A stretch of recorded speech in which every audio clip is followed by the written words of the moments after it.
What's up, Jeremy? Not much. How you doing? I'm good, man. Been crazy busy here lately, which is Yeah, nothing it's really been a good. minute. Oh, I'm with getting everything going on. it out. So how'd your surgery and all go? Surgery went real well. The surgeon, what he did was cut my nose open, and he took cartilage out of my left ear and added it to it to try to round it out a little more. Uh, Um, Not 100%, but it's pretty close.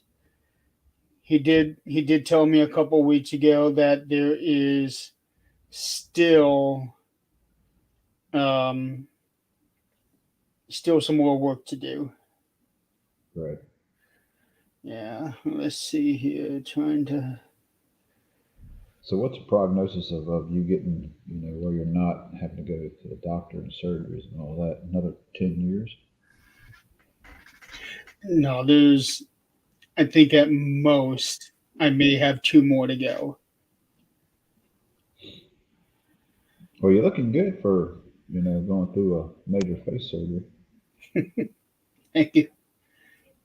Yeah, it's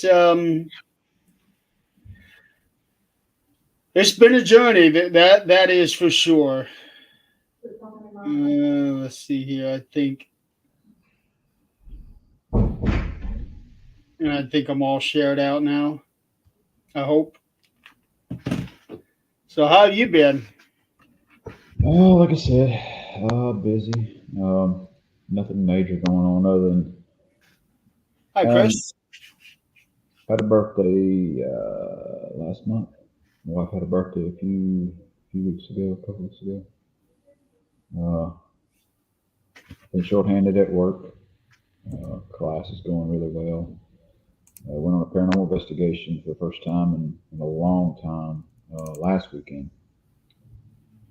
We got another one coming up in 2 weeks, a public event at Coachworth in Carrollton, Mississippi. Um, people, I know Coachworth is not out there on the radar because it's a very small. It's not. It's not been investigated by anybody other than us. Um, we were invited over there several years ago when the year Doyle passed, and we wanted to do a public event over there. And I was like, man, I really don't know if I'm going to mess with it. Because Doyle had just passed, and we were still trying to figure out what we were going to do. And then they contacted me again, and I was like, well, let me just look it up and see what it is. I started looking it up, and I was like, huh, looks a pretty nice place. They used the house in the filming of the movie The Help. The lady who had all the miscarriages that hired Minnie as her maid when she lost her job. It was her house, her and her husband's house. So it was a major motion picture. A lot has changed. Surroundings has changed a good bit. The pool is not there, and some of the fence and all is gone. But They actually filmed inside the house as well. So me and my wife was like, yeah, we'll go over there and talk to him and look at it and see, at least we can do that much. We went over there and we started going up the driveway. And the driveway goes in, and you go basically around the whole property and go towards the back. And we pulled in the driveway and started going in and looking. I was like, oh my God, this place looks awesome. It's an old antebellum type home. Jay-Z George owned the place, and it stayed in the family here and there. Uh, his law library is out in the courtyard, or in the front yard. It's an octagonal library. It's got a lot of first edition Mark Twain signed editions. He was friends with Mark Twain. All his law books are out there. Jay-Z George was instrumental in writing most of the Mississippi Constitution in that library. So, pretty historical place, but like I said, it's off the radar to most everybody because they don't do uh, private investigations. We just lucked out and got in there. Those are some pretty rare books. Yeah, Expensive. and it's Mark Twain? expensive books that are sitting there and basically uh, the humidity and everything is tearing them up. Sad. Well, It's a I big, thought I had a Mark Twain book in my library, but it turned out to be a condensed version of one of those books. And I'm thinking, no, I want the full thing. So I found out something really cool with this program now is that I can actually edit your mic volume. okay. Well, Yeah, good. I turned your volume up a little bit. Okay. I, I didn't know how I was going to sound because we have not been on here in quite a while, and my kids and everybody else is always doing stuff on the computer. And hopefully, I'll have my laptop back soon that I'll be able to get all of this stuff on there. well, this will actually be our last time on StreamYard. Okay. Uh, I know we were having issues with it. well, the main issue is the pricing, Oh, okay. where it was $468 a year is now $827. Oh my God, they need to fire some people. Yeah. Get rid of some of those salaries.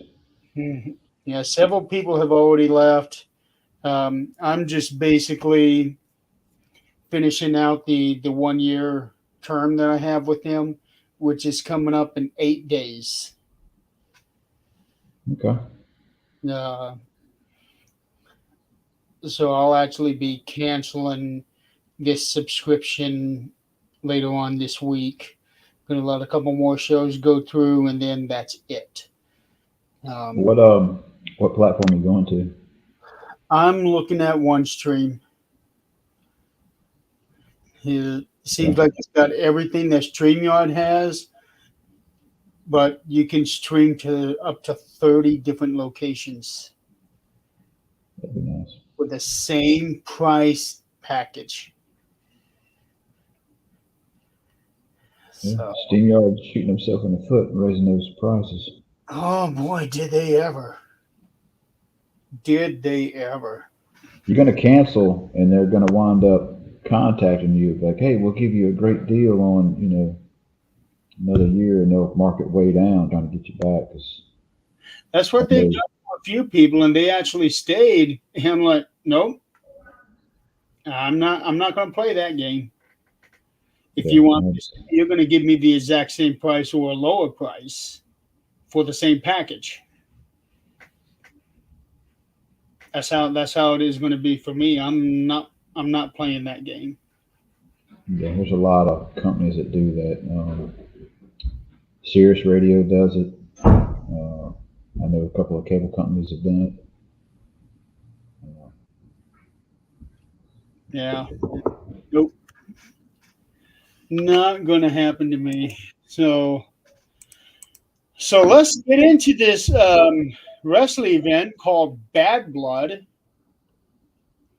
Um, it made its return after 20 years. Yeah. Um, Bad Blood was held at the State Farm Arena in Atlanta, Georgia. And the State Farm Arena is actually the newer um, facility where the Omni Coliseum used to stand.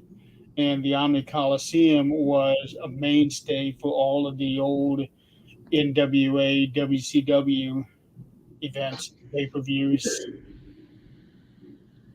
Um, Hallowed Grounds, basically, it's basically the southern equivalent to Madison Square Garden in New York. Yeah, I noticed they kept on talking about Tommy Rich Yep. and who else was it? Who else was they were talking about the really bad um, match they had,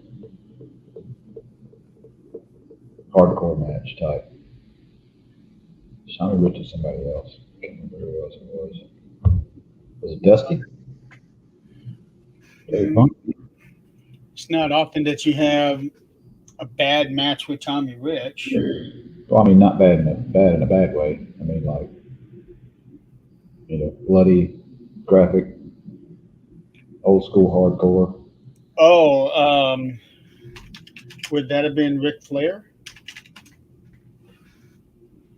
Might have been. I know it's an old legend.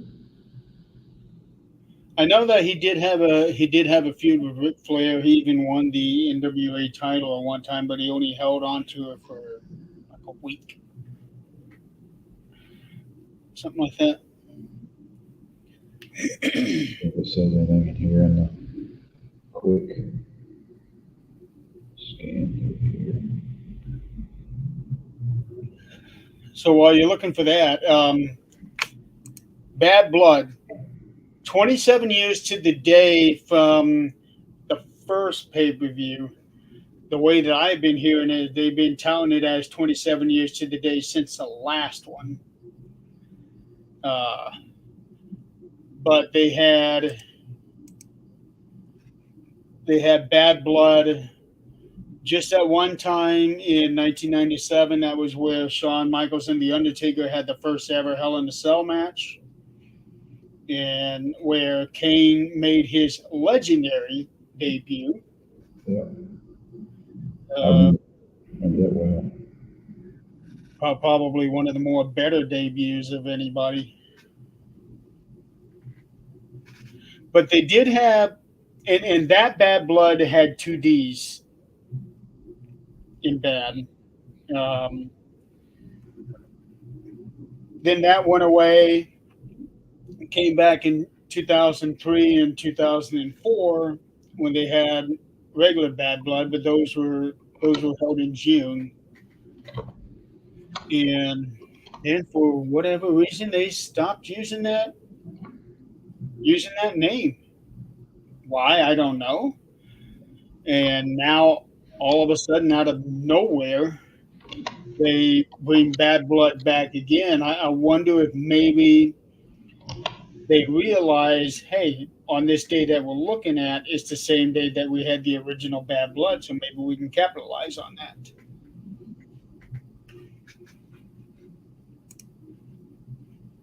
Buzz Sawyer. That's who it was. Who? Mad Dog Buzz Sawyer. Tommy Rich and Mad Dog Buzz Sawyer. Oh, That was the match they kept talking about. okay.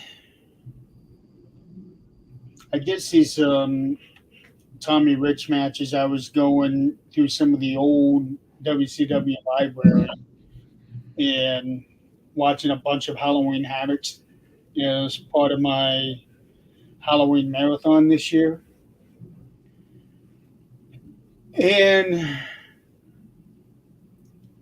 they had some really, really good matches.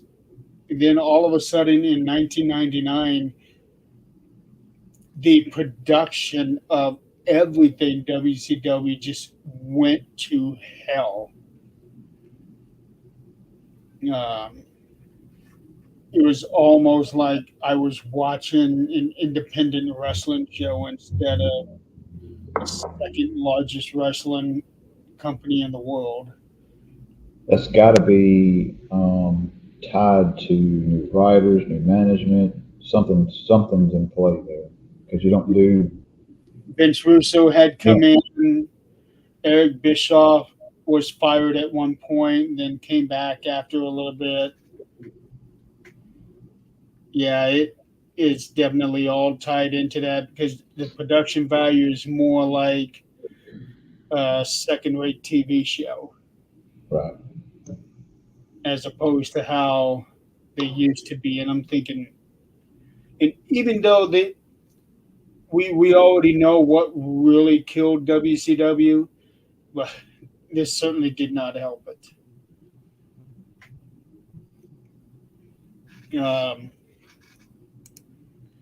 But Bad Blood 24, 5 matches, and there's a lot of they get a lot of flack out there that they only have so few matches when they used to have 8 or 9. Well, they started a little earlier because the UFC also had an event that day, so they didn't want to share TV time with both of them going at the same time. So that was another reason. The show still ran 3.5 hours. I guess UFC came on right after they did. Yeah, I had no interest in UFC at all. I watch it some if it's on, Yeah. but I ain't sitting there, jumping at the hoops to, oh, it's coming on tonight. I got to sit down and watch it. Well, most of those matches only last 3 or 4 minutes, if that. Depends on how much hype they put into it. Sometimes there's quick matches. Sometimes there's drawn out three three to five rounds. Yeah. I still prefer the wrestling ones. At least you're almost guaranteed 10, 15 minutes of action. Very Oh yeah, exciting I action. mean, I remember when I was a teenager. When they would talk about Mike Tyson's pay per views coming on, he's fighting so and so, and people are spending back then 40, $50 for the fight, and it lasts less than a minute or into one round. It's like that's a lot of money for 30-second match. Yeah. Oh, I know. Yeah.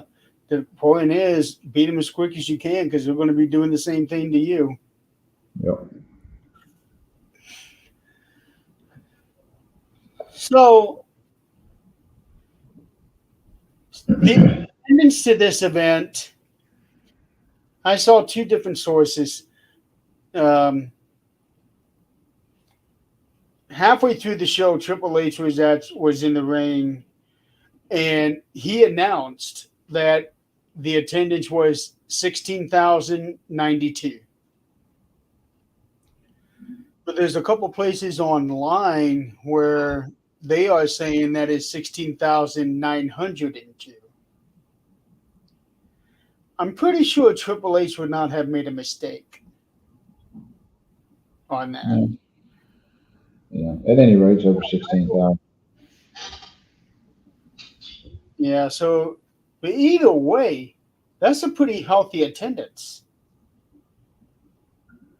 When it wasn't that long ago when they were struggling just to get half of that amount of people in any given event. Well, the ticket sales are just out the roof. Yeah. I'm sure that has a lot to do with it. Economy's horrible. If you can't afford groceries and gas, and they don't have that extra money to spend on leisure, you know, going spending $300 on a wrestling ticket. Yeah. And he also mentioned that Bad Blood was the 60th I think he said the 60th sellout of the year. That's including house shows. Yeah. House shows, TV shows, but still, that's on average of 6 a month, Mm-hmm. which which is not bad. Not bad at all. And when you think about the numbers that AEW's been putting out, it's pretty pitiful. I heard. Like I haven't been able to really follow a whole lot the past couple months. Um, leading up to Bad Blood, I had not watched a regular weekly show in a while. So I was like trying to Uh, catch up and find out what was going on. yeah, I've only been able to keep up with the highlights on YouTube. That's the only time really I can watch any wrestling because I don't have cable anymore. Yeah, we don't have cable. Yeah, my cable companies price themselves out too. So The first match, which really not knowing exactly what was going on, what matches were even there. Uh, I'd heard about the Hell in a Cell match and CM Punk and Drew McIntyre.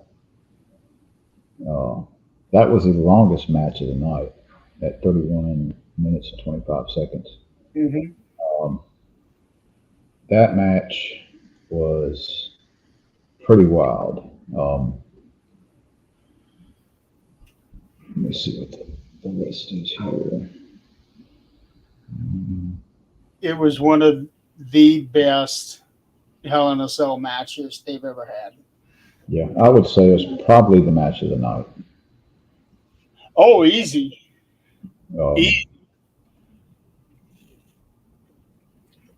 Um, Originally, that match was going to be the main event of the night. That was going to go on last.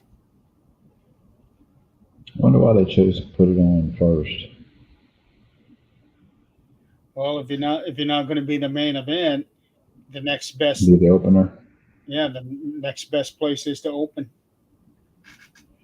You had so much. Well, I guess with what happened at the last match, I can see why they wanted that last. Yeah. Um, Oh with yeah, that has to nothing there. last. So if it's not going to be the last match, it's got to be first. And Yeah. we And went I'm to glad they went back to the gray and silver cell instead of the red one that they were using lately. well, if you look back at history and your first Hell in the Cells, even with later on with Undertaker and Mankind, uh, the Hi, Nick. the quality of the cell itself has went way up. You're dealing with chain link, Um, early on to basically a full-on metal secure structure where yeah, it's 'cause put together and made and welded and everything else. it would It's not sound. thrown together. Yeah. I mean, it looks like a real cage instead of, a dog pen. I'm really glad that these guys did not climb up to the top of the cell this time around, but they didn't need to. Um, and the use of the wrench in there, the way that they were doing that was reminding me so much of Abdullah the Butcher, the original Sheik, the way that they used their weapons, knives, forks, whatever they had, pencils. Mhm. I heard back then, it was the exact same manner that wrench is being used, and I'm thinking this is good because something like this we hadn't seen in 20, 30 years. So it's fresh, even though it's not new. Right. Well, when he dumped the toolbox out on the ring. I was like, oh crap, what's he going to use? And then he kind of threw it down. I'm like, and then McIntyre's coming over. It's like, he's fixing to hit him with that toolbox. Oh He man, clocked him. God, he he clocked got him. 16 stitches from that. That was freaking wild. I mean, when they finally showed him again, I mean, he had blood just pouring all over his dang face. It was like, oh, this is some old school hardcore stuff right here. Yeah, I mean, it was so bad that the ref had to a couple times had to wipe blood off his face. Him and Punk both. yeah, he did say that, and I think Michael Cole addressed that too, saying something along the lines that the referee was doing that just so that these guys can be able to see what they're doing. Yeah. And what about that bump that Drew took on the stairs? Is that the one where he suplexed him into the table? No, he. Oh, what was he trying to do? Drew ended up in the air, and it looked like just above his waist, he smacked into the corner of the stairs that were inside the ring. And I'm thinking, if that doesn't mess up Drew's backup, I don't know what will, because that looked really bad. Is that where Punk slammed him on there? Yeah. Yeah. And then later on, Drew did like a follower slam on Punk onto the stairs, but this time it was flat on those stairs. Mm-hmm. Uh, and I thought these guys, they both brought it. It was probably the most intense match. A lot of people are saying that this will probably be match of the year. I can see that. Yeah. I mean, it was like back and forth, and just. I mean, it went 31 minutes. You know, say 25 of it was actually, moves and wrestling, easily. Um, and then probably the best part of that match was when Drew brought out that bag that I was sure was going to be filled with thumbtacks. Everybody did. Everybody did.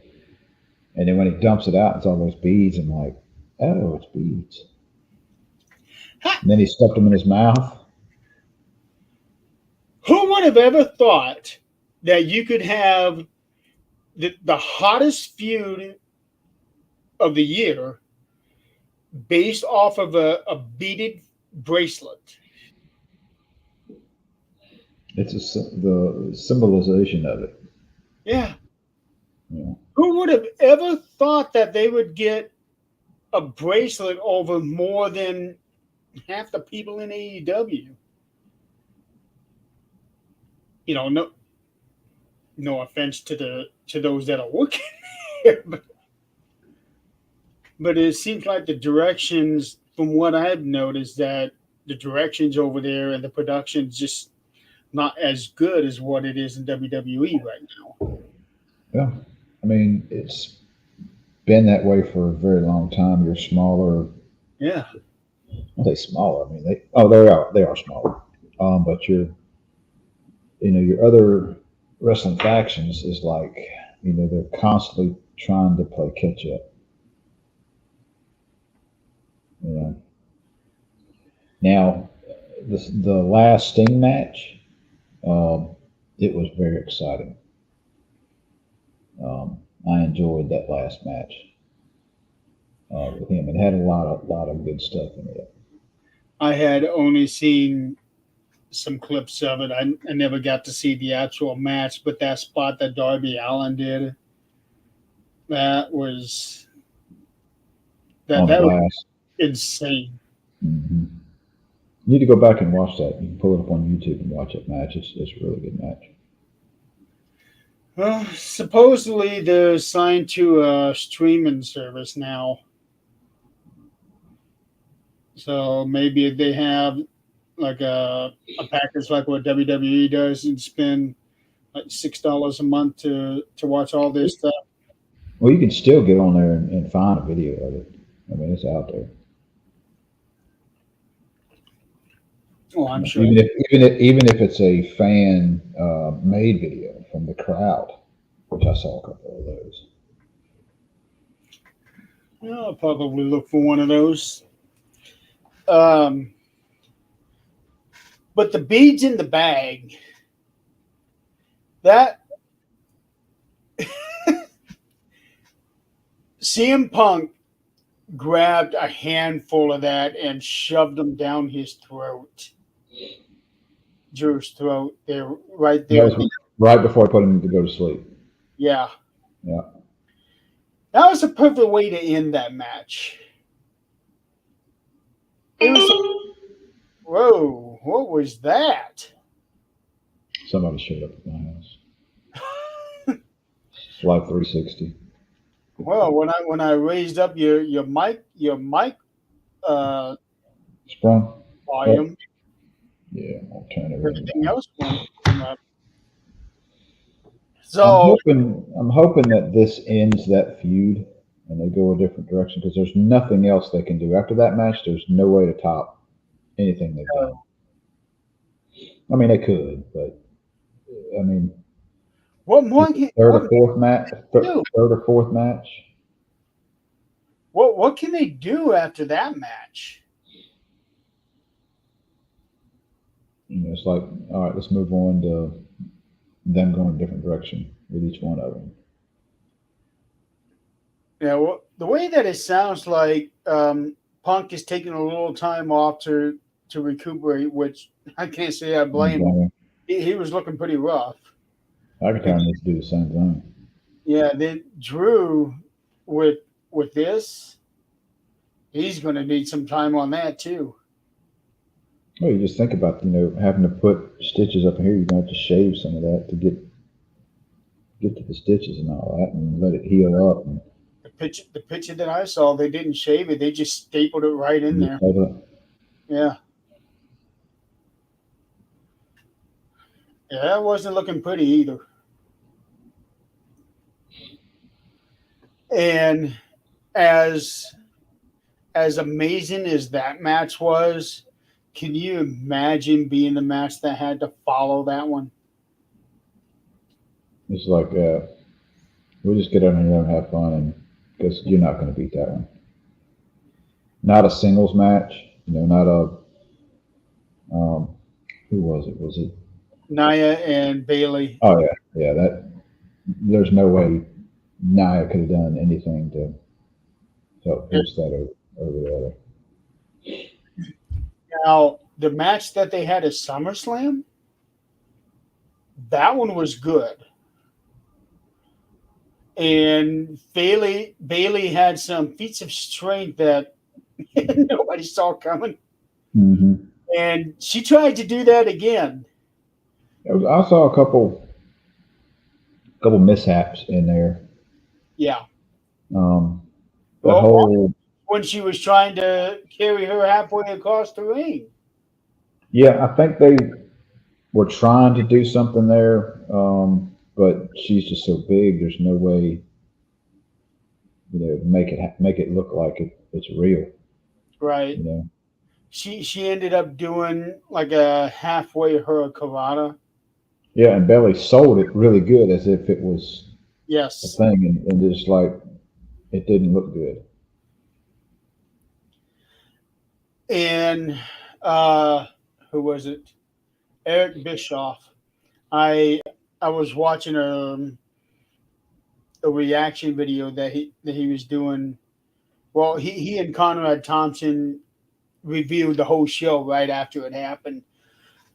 And they were talking about that spot, and Eric said that he felt so bad for both of them because the commentators asked for a replay of that.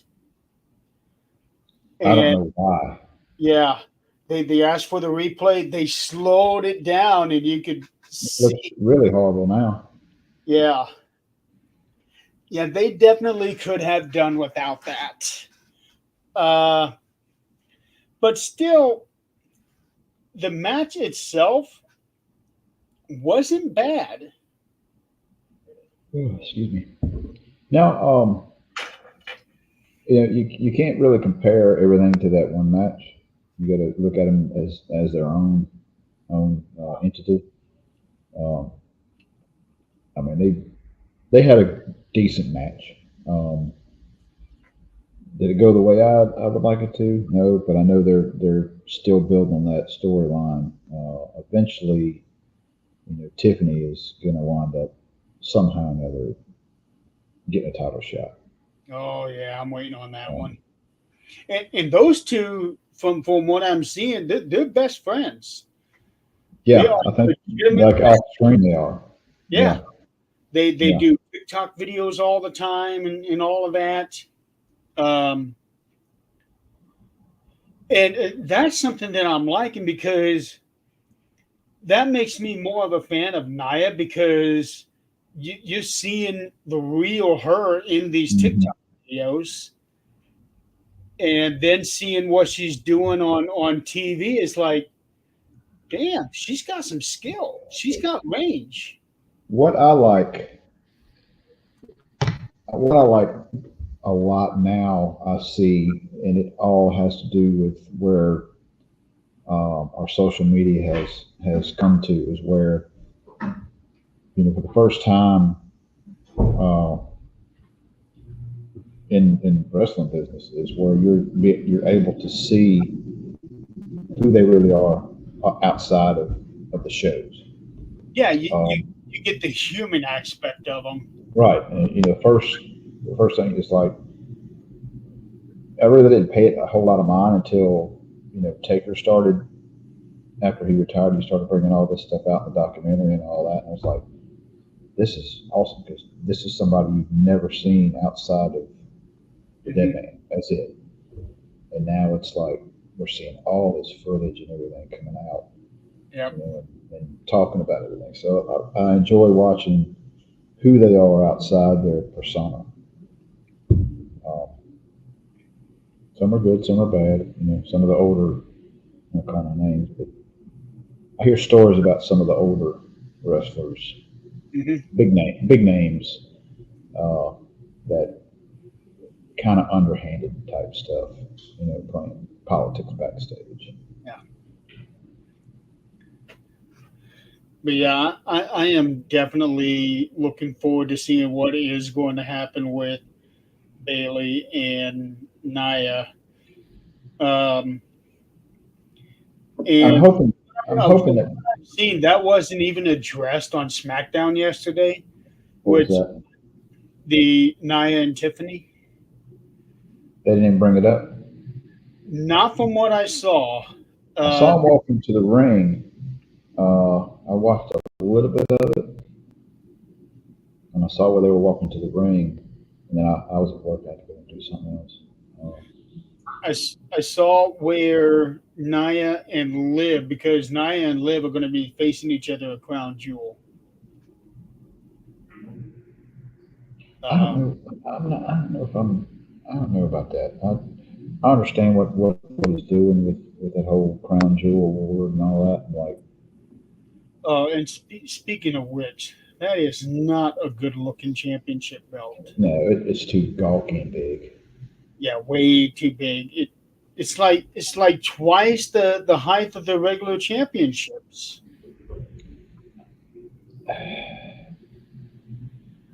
But my guess is that the Saudis are the ones that had that made because I can't imagine WWE actually making that. 50 carats, 50 carats of diamonds in it. Yeah, and if the Saudis made that belt, then this belt is probably the real thing. Real gold, real diamonds. Wouldn't hell they can afford it. It's probably the most expensive championship out there right now. Um, Pulling up something here. Just curious. but yeah, Naya and Bailey, they went 14 minutes and 10 seconds, so they had a good stretch of a match.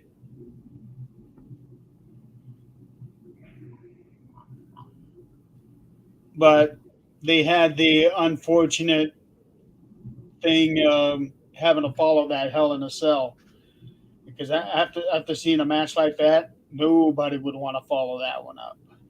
Yeah. By then, the crowd is worn out. Hell, I was worn out sitting here watching that. So imagine what the atmosphere in the building was like.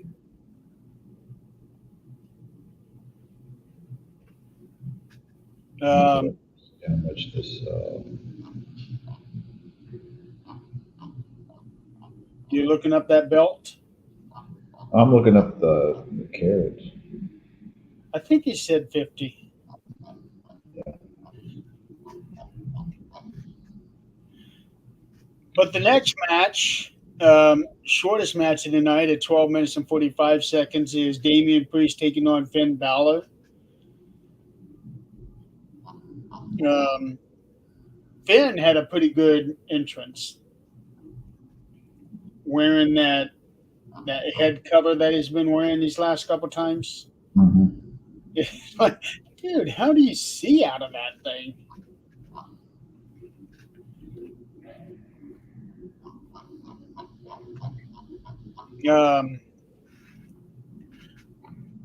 That match was really good. Seen some really weird spots though, like when Damien, when Finn was doing his coup de grace move, and he did that at the top of Damien's back as he was getting up. And that one could have turned out real bad.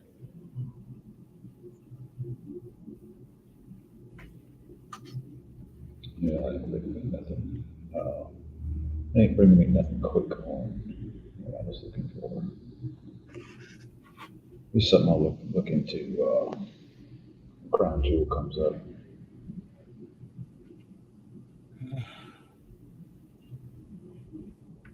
Yeah, Crown Jewel will be what I think is the first weekend of November. Okay.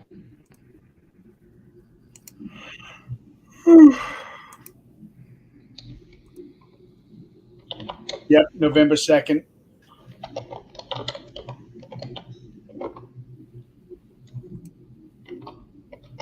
Then the week before will be Halloween Havoc. I'm looking forward to that one. What is it? Halloween Havoc? Yeah. NXT Halloween Havoc.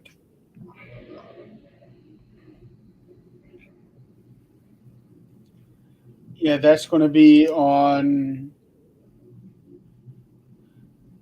Sunday, the 27th.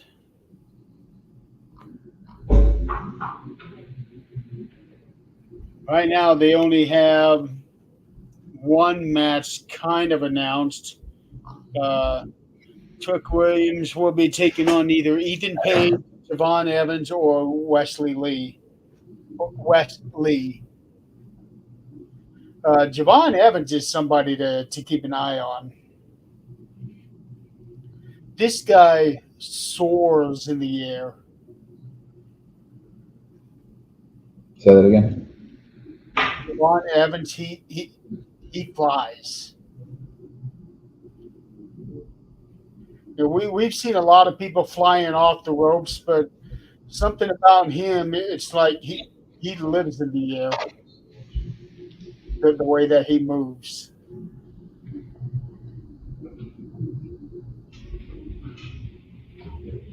I was looking for something on that belt, but I never did. We don't want to see it. That's an ugly belt. I want to see how much it was worth. Looking to see how much it cost him to make. I'll do some research on before Crown Jewel hits. It's got to be an expensive belt, that's for sure. Pick your arm back up. Huh? Pick your arm back up. Yeah, other one. Oh, yeah. Okay, I didn't realize you had tattoos. Yeah, I got tattoos I everywhere. didn't. I never see your arms. Most of the time it's except for torso. Yeah. Well, it's just how the camera is. But you see me in person, you should have seen my arms then. I can't remember that far ago. I'm Huh? lucky to remember the damn pay per view from a couple weeks ago.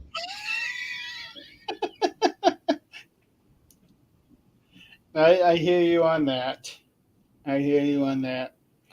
But Uh, Damian Priest and Finn Balor, they had a really, really good match. They did have that one spot that I wasn't sure if that was what they had intended to do. With Finn jumping on Damian's back the way that he did, it yeah, looked it looked dangerous when that happened. But still, they had a hell of a match.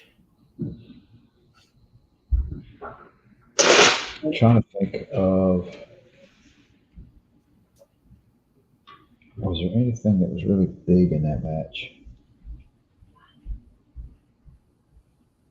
The holy shit moments. Carlito and JD came out and interfered and almost cost Damian the match. Yeah,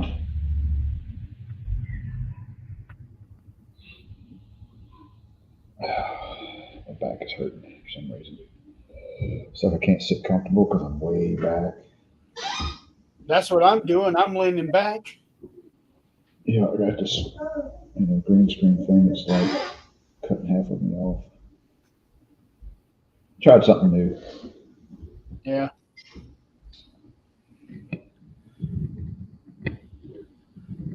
So Stay there. I don't know if this victory here finally releases Damian from Judgment Day or if this is just another step on the road. If they're going to continue on feuding, I'm not sure what's going to happen beyond this point. Um,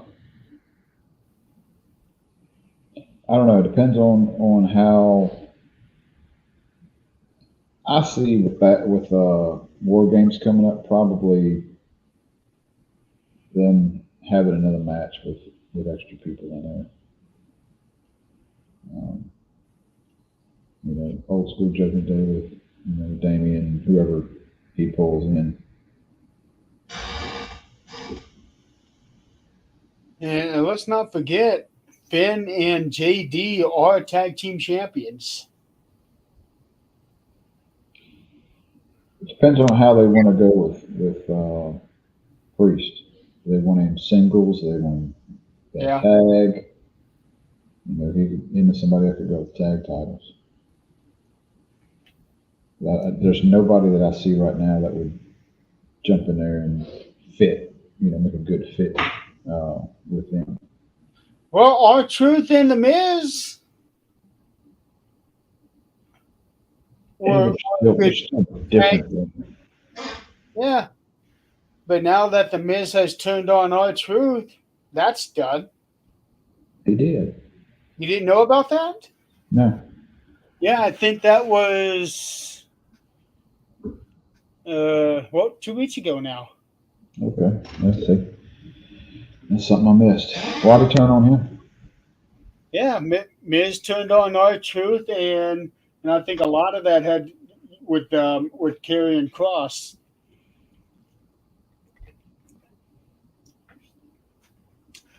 And now this week on Raw, we're going to be seeing The Miz and R-Truth in one-on-one. Okay. That won't be the first, that won't be the last time. Now I'm curious to see what they're going to do with this. Now, granted, to me, Miz is a much better heel than he is a face. Mhm. I think that everybody can agree. Even the Miz can agree to that one. Um, but he also said something during an interview that he had with Cody that he was really enjoying the cheers right now. And the only way he thinks that he's even hearing the cheers is because of his association with R-Truth, because everybody loves R-Truth. Nobody will boo him. I can't imagine anybody booing him after what he's done these last few years. Oh yeah, he's hopefully he'll get a title run, even if it's a short one. He's getting up in age, and it'd be nice to Well, him to get see, a title run. that's the beauty about R-Truth. He is in a lot better shape and conditioning than most of guys half his age. Hmm. I see him on TikTok. He's got a TikTok channel that I sometimes hit up. I'm just sitting at home talking, playing music and crap. You know. So that's another way where people are getting to know R-Truth. Yeah. Um, yeah, Damian Priest, Finn Balor, that was a good match. And then comes the match that a lot of people were waiting on: Liv Morgan versus Rhea Ripley. Dominic Mysterio held up the And, shark cage. yeah. I don't know how much farther they can go with this, Live and Rhea thing. I'm thinking they're gonna transition it to Rhea and Raquel now. Is what it looks like. Yeah. Um, you can't have the same match over and over, even if you have different stipulations. It gets old, after you've been wrestled several times. Especially since Liv is now going to be going up against Nia on this next pay per view. Mhm. And I wouldn't doubt that there's some kind of interference from Rhea and Raquel getting involved in it somehow or another. Because Dom will probably come in there, Tiffany will probably come in there, and that's going to bring Rhea down there. Who knows what's going to happen with that? I'm glad to see Raquel back, and I have mentioned this before, but when we see her, she's too nice and all of that. We need a fire lit under her ass. I think we're going to see that now. Um, I was trying to thought I was going to ask you something. Oh, I know what it was. The whole crown jewel thing. I understand what they're doing in title versus, champion versus champion, no titles, basically for the crown jewel. You know, you're going to have right now Cody and Gunther fighting for that award there. Regardless of who wins or loses, it's going to whoever loses is going to take a hit on their I guess their win lose streak. Yeah, Somebody's got to lose. So, and it's just so much dynamic, or so much else going on with the bloodline. Uh, with Roman popping back in, they got Jimmy, um, oh, and I see Jay coming into the mix somehow or another. I just see that down the road coming. mhm. It's just so much they could turn the story into. So many different directions they can go with this now. And so many people are interwoven into different Awesome. scenarios. Yeah, and that's that's what I really like about this, because like for Liv, okay, she's getting ready to get in the ring with Naya, but she's still got Rhea to contend with, who now has Raquel that she's got to look over her Yeah. for. And that also begs the question, is Raquel now going to be in the Judgment Day? And so And far, I where, haven't heard anything about that. and where do you put? And you also have Tiffany in the side there. That's in the mix also. Be with Nia. Liv and um, Liv and Raquel, bringing Raquel out with her. Nia brings Tiffany out with her.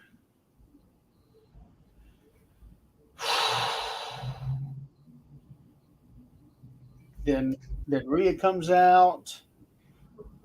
Oh boy, I can just see an all out Donnie book with all of these. Now, could Tiffany technically? I mean, it's all on the writers, and you can pretty much do anything you want to with writers. Could Tiffany cash in for the crown jewel? It's Hmm. supposed to be a world title, or supposed to be a title match.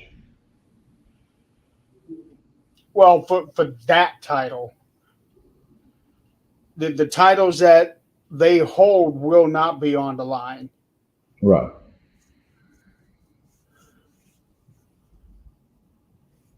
So what if Nia beats Liv, and Nia is definitely going to be the favorite here, no doubt. So what if she does win, Nia Jax does, and then something She happens. cashed in on Liv Tiffany cashes in after somebody else lays Nia out. or Liv. If Liv loses, and she cashes in on Liv right there. Yeah. And then that would send her to, actually, you know what? That if she cashes in on Liv, that means she can move over to Raw, and that's where Ludwig Kaiser is, That who because she said. Ludwig Kaiser, Uh-huh. because he's on Raw, so that'll give them a chance to be able to have the same schedule. Because Tiffany and Ludwig live together now. They just bought a house together not too long ago. Okay. Um, but Dominic is held up in a shark cage, and I think it was Chris I was talking to about this. Um, that where he was suspended was over the entranceway. Mm-hmm. Before they used to do it in the middle of the ring. Well, that'd be kind of hard to do that with the cell there. But technically, they could run the chain down in between the bars Yeah. and do it that way. I kind of liked it where it was. It made more sense that way, yeah. Um, Of course, if something went wrong, Dom would have the cushion of the ring to land on if he had actually fell completely out. As opposed to hanging upside down. like what he did there towards the end of that match. Yeah, I knew he was coming out one way or another. Somehow or another he was going to get out of the ring or get out of the cage. I Yeah, but just didn't know exactly how he was going to get down. I wasn't expecting that. I'm surprised he went along with that, because what if there was any give to that chain? Oh, he would have crashed on his head. Yeah, And I'm sure they went through the testing and all. Probably went through dry runs of it several times before. You know, so they had everything down before you really did it in front of everybody. how many times does it take to pop your your leg out of your hip. I would say he's probably had a harness on, and it wasn't actually tied to his ankle, but it was actually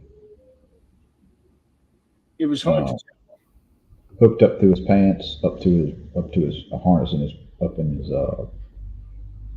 coming up under his clothes. That's what I think. it was hard to tell. I don't do that. It's too early for that.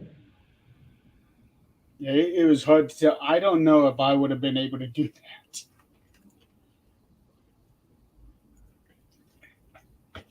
And then while he's hanging up there, Rhea gets the kendo stick and just starts whacking at him.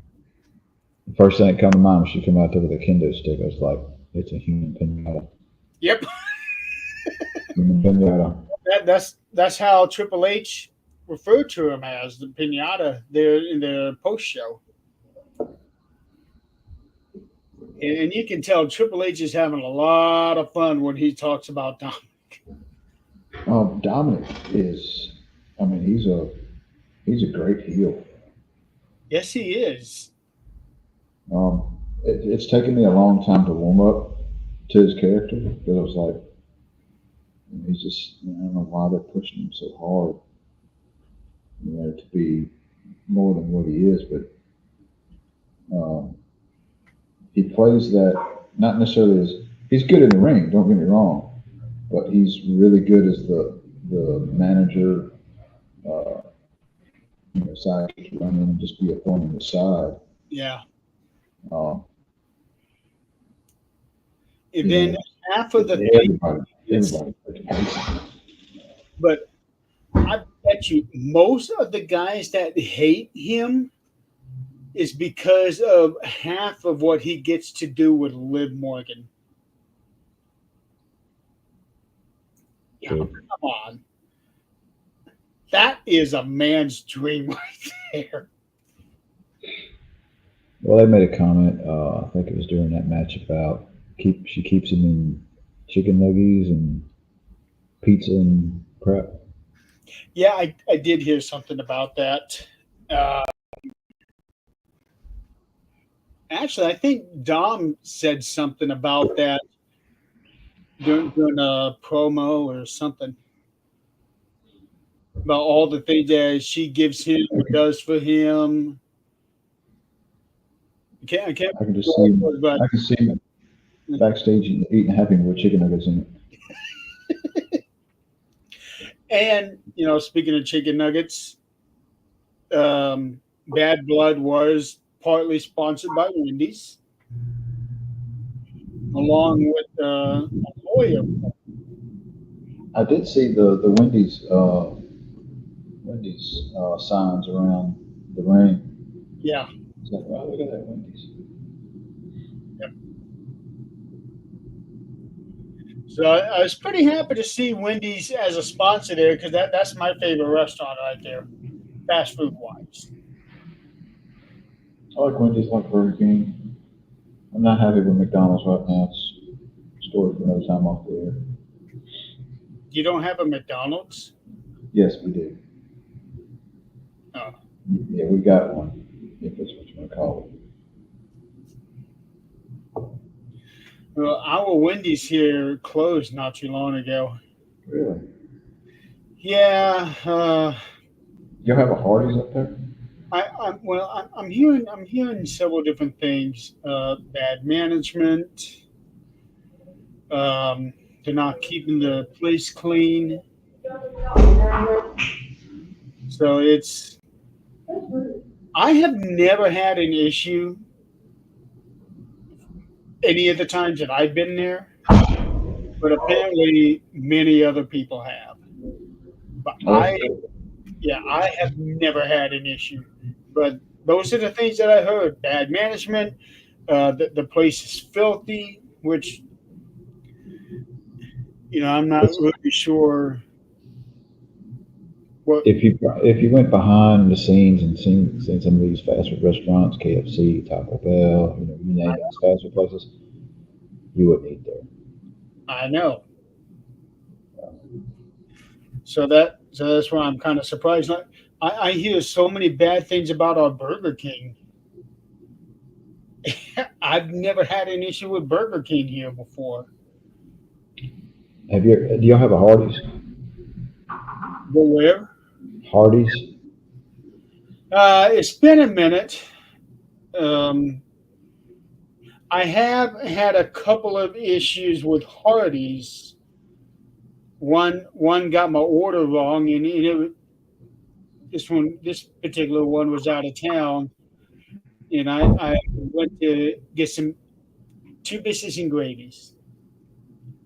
Get it up there at that Hardee's, bring it home, open it up, and I notice I have one biscuit and gravy and the other some kind of a Danish. And I'm thinking, how do you get that mixed up? Our McDonald's here, it's not. It's uncommon to get your order right. I hear that at every McDonald's. It's ridiculous. But if you ever eat at Hardee's, get you a Frisco burger. Those things are so good. Usually I get biscuits and gravy for myself, and I'll get the breakfast platter for Dan. At McDonald's, have you ever thought about giving them the wrong order so that they would get that wrong and end up giving you what you actually want? That's what we wanted. Yeah. Wouldn't that be something that actually worked? Just throw something in the bag. Here's $10. So back to Bad Blood. Rhea and Liv,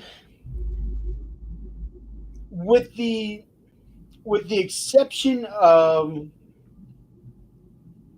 the whole Dominic falling out of the cage and Rhea beating the shit out of him, the match itself didn't really hold up for me. Not like the match that they had at SummerSlam. I'm not so sure that the ending of it was kind of a botch, because what a lot of people are thinking. Now, at the end of the day, I mean, it is what it is, regardless. Whether she wins with Raquel interfered and referee not seeing it, or what happened, they just wanted to disqualify him. Because even Raquel pulled Liv over top of her after the had been running. That's what a lot of people are thinking, is that Liv was supposed to pin Rhea after Raquel did what she did, but the way that it was done, for the referee to not see her, just would not have come out right. Right. It's like, just do an audible, because then you can't ignore it. Well, somebody called for the bell. The referee was clear across the ring from them, and I didn't see him being the one calling for the bell. I don't know how that. It might have been.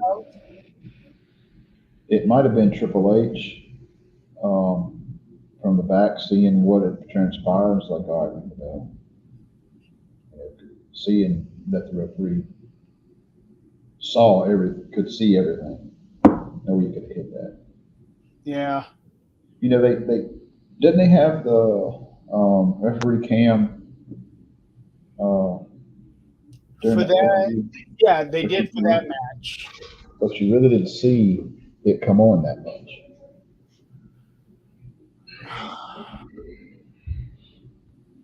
Once or twice. I don't even remember seeing it during the match. I remember seeing it before. I think the only time that I seen it was when Rhea came in and told him, "Hey, give me a minute. I need to take care of this." when Dominic was hanging outside it. Yeah, yeah, yeah. And Um, he said something like, "Yeah, you deserve that," or something to that fact. I don't know, but yeah, the ending of the match wasn't good. But that spot there with Dominic, oh, that was scary. And when he dropped down, I know it all happened in a span of like half a second. But just think of yourself being him, and you go off that cage, and you're falling, and it seemed like the chain just kept getting longer and longer and longer, and it wasn't going to stop. Well, I'm sure they had it all pre-planned on exactly how far it had to go. I know, but that ain't going to scare me any less. It was like the time they hung Big Boss Man up, hung him from a noose. Oh well, you could clearly see the harness back there the way Yeah, that was done. yeah. So they did a better job of hiding this one. Yeah, but they were lifting him up above Yeah, the ring. Dominic was going down to the concrete. That could have been some serious damage there. yeah. Luckily, nothing happened. Other than he got his ass whipped with a cane. Well, right now I'm hearing people calling for Dominic to um, take on and win the Intercontinental title from Jey Uso. I don't know how. If Jay's going to lose it, I would see um, Bloodline. I'd see Solo and them interfering with it if they're going to lose it that way. Now he could win it with, uh, if say down the line, Mysterio and him are fighting with Dom or fighting for the title. I see Bloodline and interfering and making him lose it, and it'll probably lead up to something where he's interfering somehow or another with them first. Right now he's in the middle of a feud with Braun Breaker. If they do it, you could have because Cody's still in the mix there. So if they come out, if Bloodline comes out and interferes in one of Cody's matches, and then Jay comes out and helps him, Yeah. and then in turn they help him lose the title to whoever. And speaking of the bloodline, Cody, that brings us to our last match, 25 minutes and 50 seconds. Now, this is the night that firmly tells us that Cody Rhodes isn't the guy. And the reason being is because Cody Rhodes came out first. I didn't like the band stuff going on. You're not the first person I've heard Uh, say. uh, that was a bad call. I understand why they did it and all that stuff, but Yeah. it didn't mix well with all that. Even the orchestra stuff, you know, with Roman coming out. Just that Cody was born and raised there, but Roman went to school there. Yeah.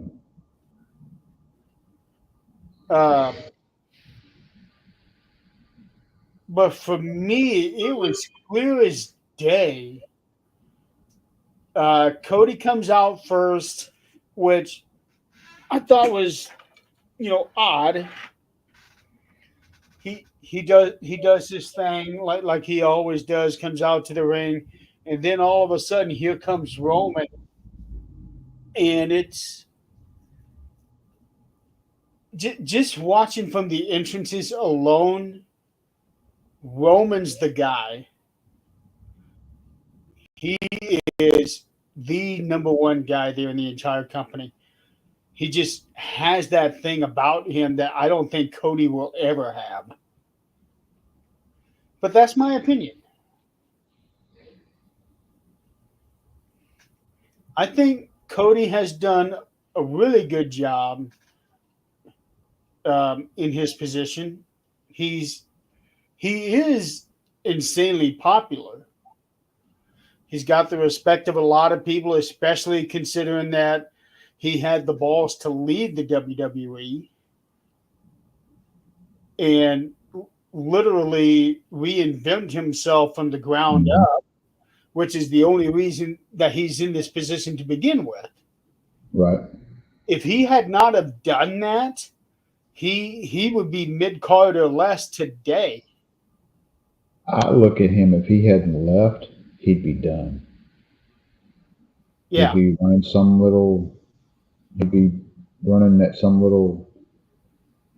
thing on his own. You know, he's just one of the regular players in the game.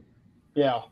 Um, So he had to leave in order to elevate himself up to the level that he's at. mhm. But even as high as Cody is, doesn't even touch Roman. But like I said, that's my opinion. I think it's so much of that's going on with the bloodline that adds to that Roman popularity and him coming back as babyface. Um, it's kind of like the hype behind Cody when everybody wanted to finish the story. That's all everybody talked about. You can change the whole WrestleMania 40 main event around. And I think that's what we're seeing now with Roman. He's back. It's new. Something new with him. See where the story goes. And it's going to last a while because now you've got The Rock that popped in at the end. And I was totally surprised. I wasn't expecting him to pop out. I was expecting Jimmy to come out. I kind of see that coming, but then Rock shows up. I wasn't even thinking about Jimmy. Really? No, not for that night. Really, what I thought would happen was that at the end of the show, it would be Cody and Roman staring each other down, and that's where the show ends.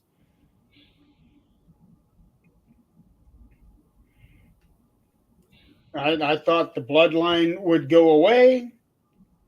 Cody, Roman stay in the ring. They won the match, and they're just staring each other down because Roman told him in that thing that they did at the football stadium that you're in my way in life. And I fully expected to see a continuation of that right there at the end. I'm glad they did it the way they did because I don't want to see another WrestleMania with them two fight for the title. They've got to do something different. Well, I think this is the opportunity that they're going to take to make Roman and Cody as the first two to ever headline 3 WrestleManias. The Rock's in there somehow. There are people that are saying that it's going to be a triple threat with The Rock, Roman, and Cody. Personally, I want to see Rock and Roman. That's me. One. I want to see, and that'd be a way to have Cody feud with somebody else and then kind of step away from the bloodline storyline. Right. And then have Rock and Roman tied up at 41. Roman looked to be in incredible shape. And see with that, there's no title involved. So you don't have to worry about if The Rock wins that match because there's no title. Yeah. So you ain't got to worry about him coming and having to wrestle to lose it. He looked to be in incredible shape. He did almost look a little thinner, though. The Rock did. No, Roman. I'm talking about The Rock did too. You could see here where he has lost some weight. Oh yeah, he probably has. And it kind of, I think, falls into, well, I saw a thing about Batista, and they were talking about how big Batista was back in the day and how much he has slimmed down and lost a lot of weight. And he explained it to where he's like, I was this big in the movies, I'm this big monster of a guy, just huge, overpowering everybody else. And it's like, I had to slim down to kind of not overshadow everybody. Yeah, and a lot of people thought like cancer that Hmm. he just did not look good being so thin. That's because we're used to seeing, this big, big Right. monster. Even I was worried about that. I'm thinking, holy cow. But he's still like 240 pounds. So he's still a big boy. Um, but he is also getting up there in age too. He's like 50 something.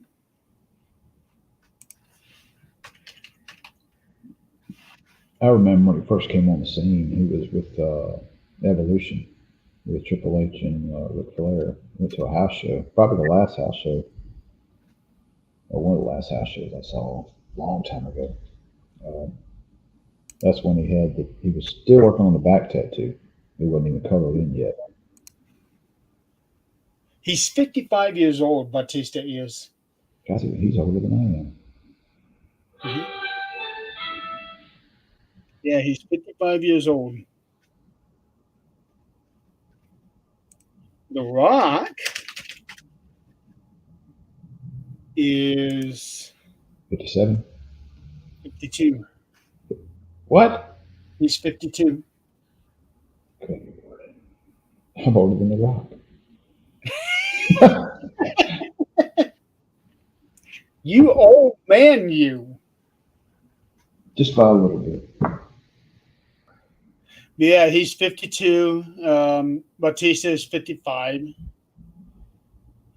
And ironically, The Rock started wrestling before Batista did, but Yeah, the game a, plan. a long time before Batista did. Hmm. Yeah. Um, but yeah, see, and there are also rumors flying around that The Rock has already told WWE that he is not going to be available for WrestleMania next year. I'm calling bullshit on that one. I just don't see it. Number one, The Rock can control his schedule, do whatever he wants, whenever he wants, and Triple H has said as much. Well, I think it's just to throw you off. So it keeps us guessing for WrestleMania. We still got many months away. We got to finish off this year and start off next year and see where Royal Rumble goes. And who knows? A lot of stuff can happen over the course of next And it's couple all months. happening so quick too. Uh, there is a spot there towards the end that I thought was incredibly brilliant, and that was when it was Cody and Jacob fighting outside, and Cody gets Jacob on the table, and he gets up on the turnbuckle and jumps off and takes Jacob out.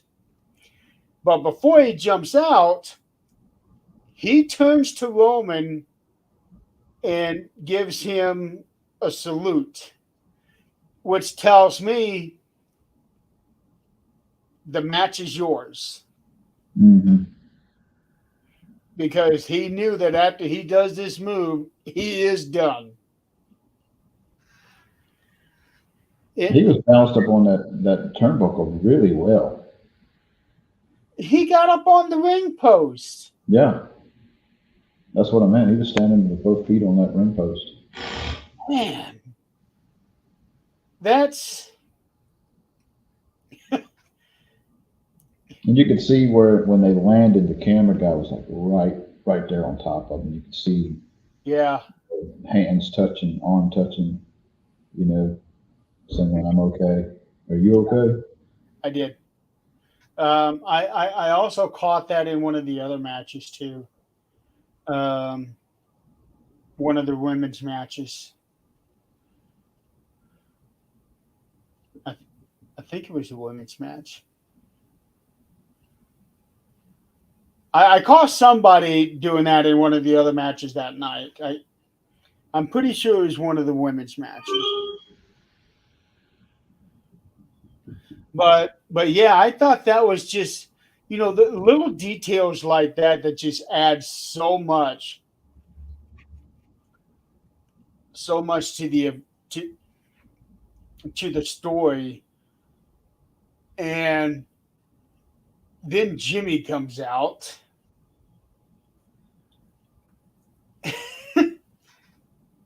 And I saw the other side of the camera on that one.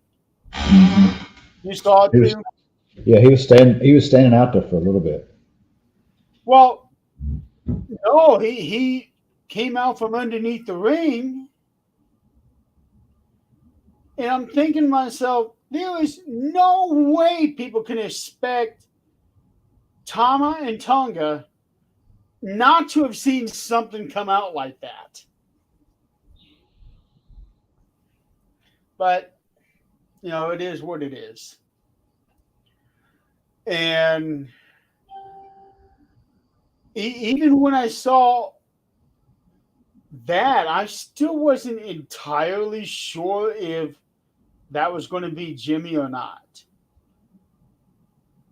Because I've seen Jimmy do something like that. I've seen Jay do something like that. I just felt it was right because Jimmy's been gone for a long time. Yeah. Since April. I was like, that's Jimmy. Well,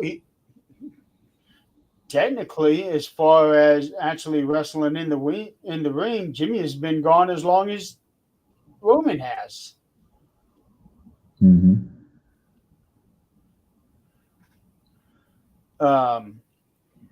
But it's good to see him come back, and the pop that they got when Roman and Jimmy hugged.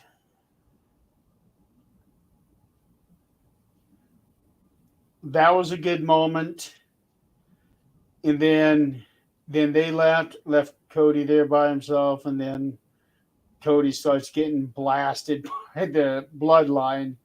And then there was that hesitation by Roman. Mm-hmm. No, it was just that one time. That was what we agreed to, one time. And Jimmy's like, come on, man, I'm with you, but we need to go help him. And that was the moment that solidified Roman as a true babyface. Mm-hmm. The other night they were having a thing with him and Jimmy in the ring, and he kept saying, "There's somebody that can help us. I know it'd help." And then everybody starts hollering, "Yeet, yeet, yeet!" And it's like, no yeet. So. No, yeah, that was. I was laughing when he did that. Because really, when you think about it, it was Jay that they had the most tension, Roman and Jay. Even though Jimmy was the one who told Jay they needed to get out of there.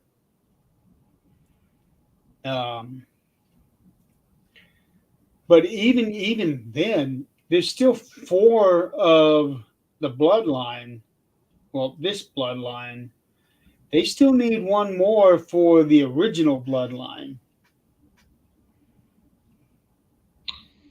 They could bring Sami Zayn over. That's what everybody's banking on. But there are 2 other Fatus coming to WWE.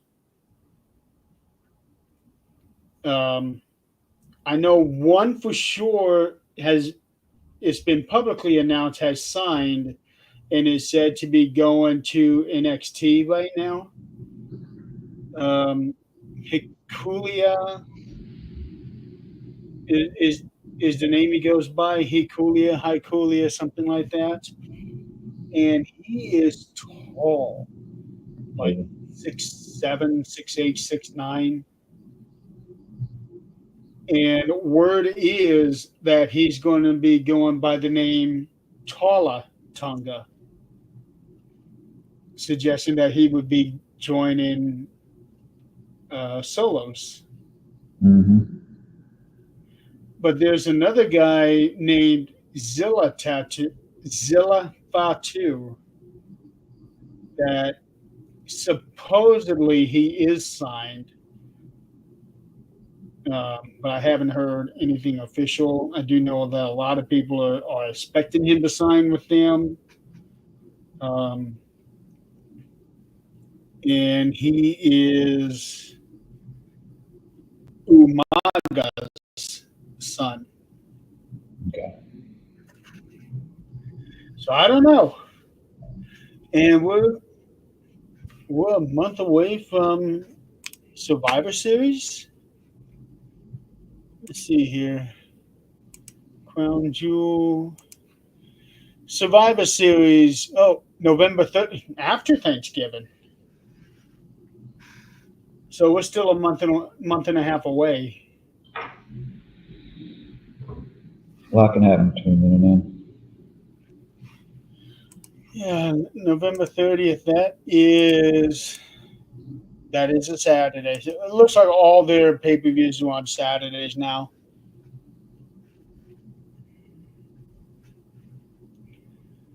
So, and we did skip the in-ring thing with Triple H and Gunther. Yeah, it wasn't that Yeah, big a deal. Just talking about that Crown Jewel thing. it might be. It might be with Goldberg. Yeah.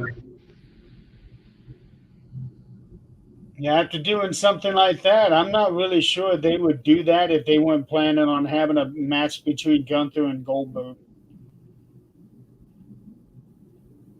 I don't know. I think that maybe more to his son maybe coming over. He looks like he could be a wrestler too. Mm-hmm. I see that coming, down the road. What if this is a way to lead into his son being a wrestler, like what they did with Dominic? Look at how many times Dominic had been included in the storylines before he actually became a wrestler.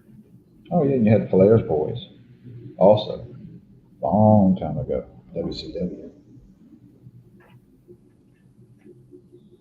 Oh, David Flair. Mm-hmm. That didn't work out so well, did it? No. I felt bad for him. It's like that whole, you got this really famous wrestling father, and then you got to live up to that, and I know. Well, Charlotte has lived up to it very well. Yeah. And there were a lot of people that were saying that Reed was going to live up to it as well before he died. But David, I remember watching him when he first came on, thinking, "Oh, this guy is not good."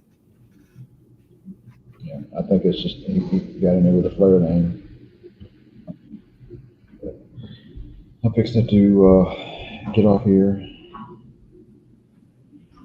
It's been going an hour and 34 minutes. Wow, and we've been at it for 94 minutes. Yeah. We actually did this inside of 2 hours. Yeah. 5 matches, not that hard. And we talked about, McDonald's and stuff, Hardee's and Burger King. Yeah, that is true. So the next event is Halloween Havoc, and that is on Sunday the 27th. I will definitely be watching that because Halloween Havoc was my favorite WCW pay-per-view. I think I'm off that day. As of right now, I'm off that day. We do have a double night investigation public event up at Coatsworth. Tickets are on sale here tomorrow, maybe. But so So I'll be pulling a double night. So I imagine I'll be kind The of when is, late. when is that one? That's the 25th and 26th. Okay. We're staying. Plan on staying overnight the 25th, sleeping there that night. A couple of us anyway. Do you want to try to do a show next weekend? Now, I know for sure that Saturday is no good for me because I'm doing the Para Unity convention all day on Saturday. Next week's gonna be tough for me. I got a lot of stuff going on next weekend, and plus I work the 20th.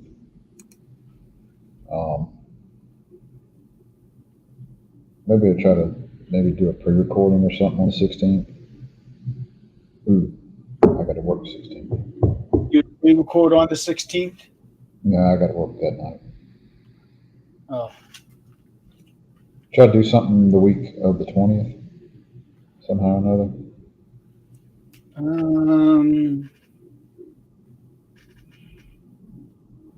They would have to be, well, Tuesday, the 22nd, I'm free all day.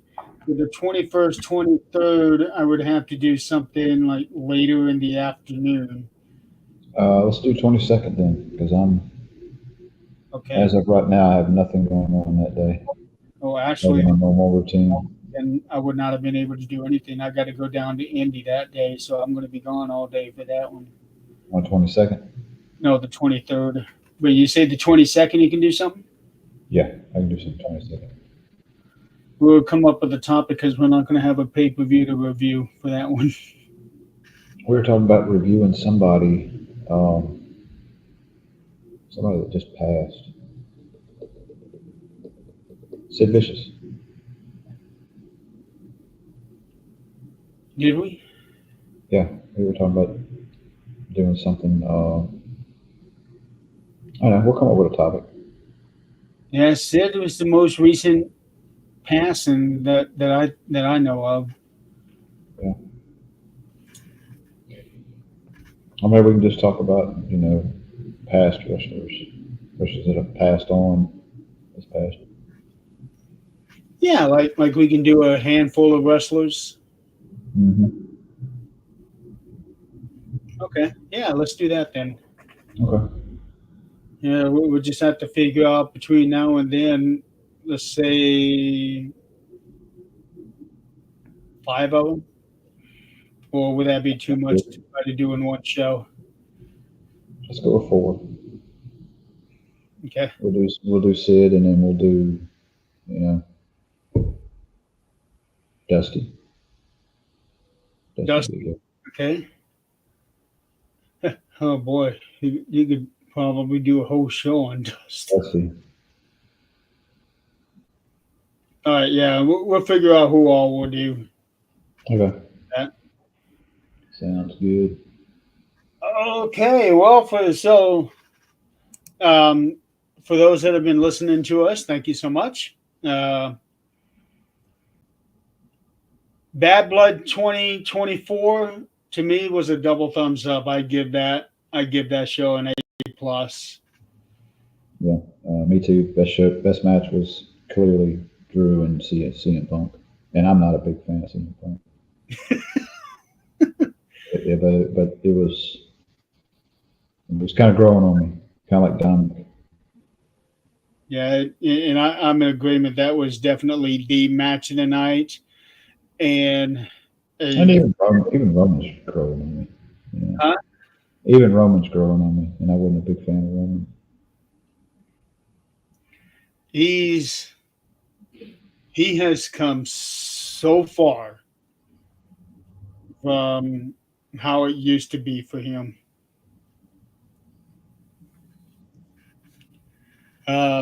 But yeah, definitely Drew and Punk match of the night, and a very, very strong contender for match of the year.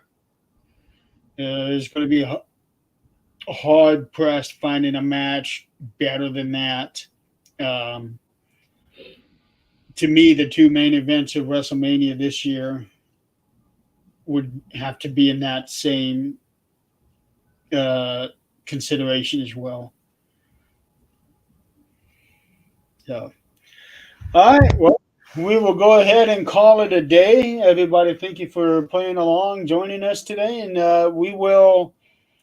Well, we won't see you next weekend, but we will have a pre-record the following weekend, right before Halloween Havoc.